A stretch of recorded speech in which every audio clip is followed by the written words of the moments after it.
Okay guys, Makcik Grab ni lambat lah. tak sampai 5 minit lagi. Okay guys, kita orang nak pergi konsert. Kenapa macam This is macam bakso? This is us before konsert. Dekat situ sungai ke air terjun? Dua-dua. Ya. Okay. Okay, Jin. Jom kita pergi. Okay guys, kita orang dah 2:30.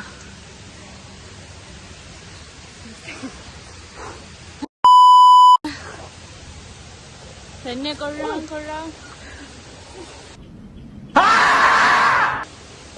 Tak apa lah diorang dah tak waras. Okay, tutup. Ha? Tutup.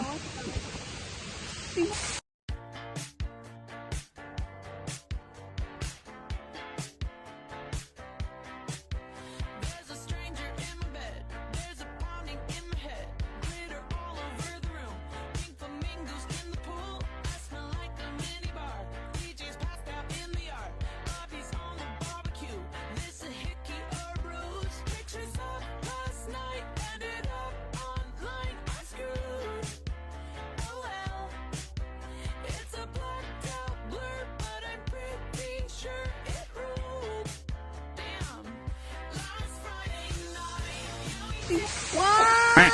Tak sampai lagi. Jauh lagi guys. Jauh lagi. NANI?! Sikit lagi.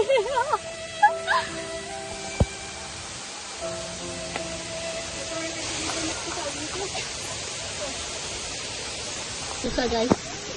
Dan Susah gila.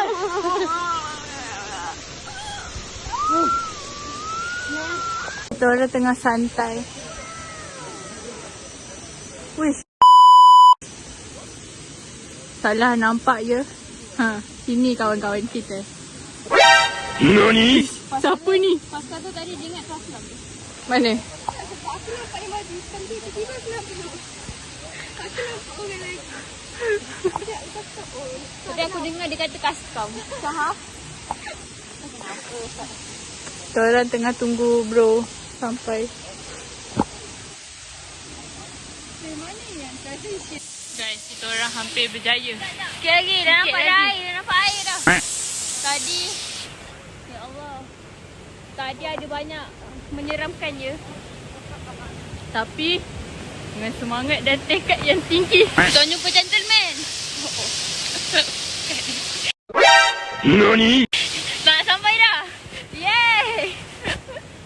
A few moments later. Hai guys. Kita dah sampai. After semua yang kita lalui tadi. Alamak. Kenapa ni?